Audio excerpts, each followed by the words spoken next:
Hi, എല്ലാവർക്കും നമസ്കാരം. നമുക്ക് പവിത്രം സീസൺ 2-ലെ വിക്രത്തിൻ്റെയും വേദയുടെയും മകളുടെയും നല്ലൊരു കഥ കേൾക്കാം. വേദയ്ക്ക് ഒരു കൈസഹായവുമായി സേതുവും പല്ലവിയും എത്തുകയാണ്. സന്തോഷിൻ്റെ ഏറ്റവും അടുത്ത സുഹൃത്താണ് സേതു. മുമ്പ് വിക്രം കാരണമാണ് സന്തോഷിൻ്റെയും ശ്രീലക്ഷ്മിയുടെയും വിവാഹം മുടങ്ങിപ്പോയത്. പക്ഷേ ആ വിക്രം വേദയുമായി വന്ന് തന്നെ ശ്രീലക്ഷ്മിയുടെയും സന്തോഷിൻ്റെയും വിവാഹം നടത്തി കൊടുക്കുകയാണ്. ആ ചടങ്ങിൽ പങ്കെടുക്കാൻ വേണ്ടിയാണ് സേതു അവിടെ വരുന്നത്. ഒരു നിമിത്തം എന്നോണം തന്നെ സേതുവിനെ രക്ഷിക്കാനും രക്ഷകനായും സേതു അവിടെ മാറുകയാണ്. സേതു വിവാഹത്തിന് അവിടെ വരുന്ന സമയത്ത് തന്നെയാണ് ചന്ദ്രശേഖരനും ശ്രീകാന്തും ചേർന്ന് വേദയും വിക്രത്തിനെ അപകടത്തിൽപ്പെടുത്തുന്നതും അനിയൻകുട്ടനെ ചന്ദ്രശേഖരൻ വെടിവെച്ച് കൊല്ലുന്നതും. ആ സമയത്ത് സേതു രക്ഷകനായി വന്നാണ് വിക്രത്തിനെ രക്ഷപ്പെടുത്തുന്നത്. അതിനുശേഷം അബോധാവസ്ഥയിലാവുന്ന വേദയെ ഹോസ്പിറ്റലിലാക്കുകയാണ്.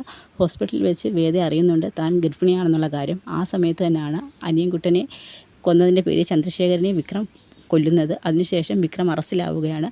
പക്ഷേ താൻ ഗർഭിണിയാണെന്നുള്ള വിവരം വിക്രത്തിനോട് പറയാൻ പോലും വേദയ്ക്ക് സാധിക്കുന്നില്ലായിരുന്നു. പക്ഷേ ആ സമയം പല്ലവിയും സേതു അറിയുന്നുണ്ട് വേദ ഗർഭിണിയാണെന്ന കാര്യം അവരറിയുന്നുണ്ട്. പക്ഷേ ജയിലിൽ വിക്രത്തിനെ കാണാൻ ചെല്ലുന്ന സേതു വിക്രത്തിനോട് പറയുന്നുണ്ട് വേദ ഗർഭിണിയാണെന്നുള്ള കാര്യം. അങ്ങനൊരു രംഗം കൂടി നമ്മൾ വരാൻ പോകുന്ന പവിത്രം സീസൺ 2-ൽ ലേറ്റസ്റ്റ് പ്രൊമോ നമ്മൾ കാണുന്നുണ്ട്. അതിനുശേഷം വേദയ്ക്ക് തുടർന്ന് പഠനം നടത്തുകയും വേദ ആന്ധ്രാപ്രദേശിൽ കളക്ടറായിട്ട് ജോലിക്ക് കയറുകയും ചെയ്യുന്നുണ്ട്. അതിനുശേഷം കേരളത്തിലോട്ട് സ്ഥലം മാറി വരുന്ന വേദ നാട്ടിൽ തിരിച്ചു വരികയും അതിനുശേഷം വീട്ടുകാരെല്ലാം വേദയെ കാണാൻ വരികയും ചെയ്യുന്നുണ്ട്. പക്ഷേ ആരോടും വേദ കൂടുതൽ അടുക്കുകയോ സംസാരിക്കുകയൊന്നും ചെയ്യുന്നില്ല. മകളെ പോലും കാണാൻ വലുതായിട്ട് വേദ ആരെയും സമ്മതിക്കുമായിരുന്നില്ല.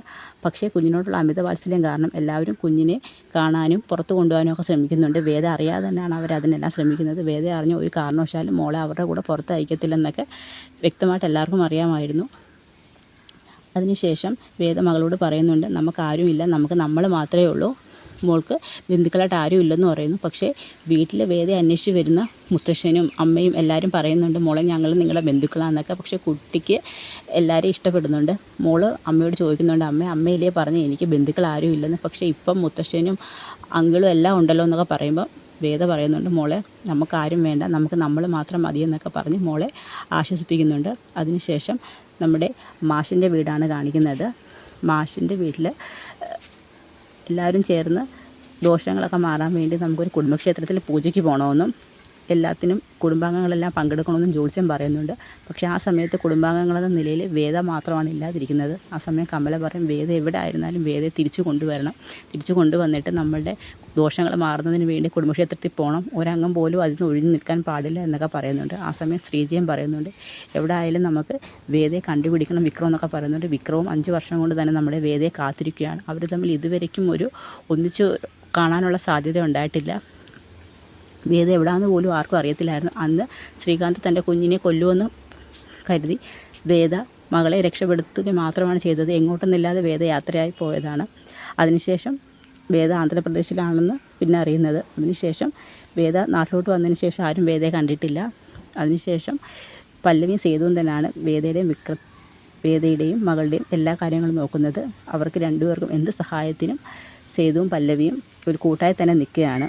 അപ്പോൾ അതൊക്കെയാണ് നമ്മൾ വരാൻ പോകുന്ന സീസൺ 2-ലെ വിശേഷങ്ങളൊക്കെ.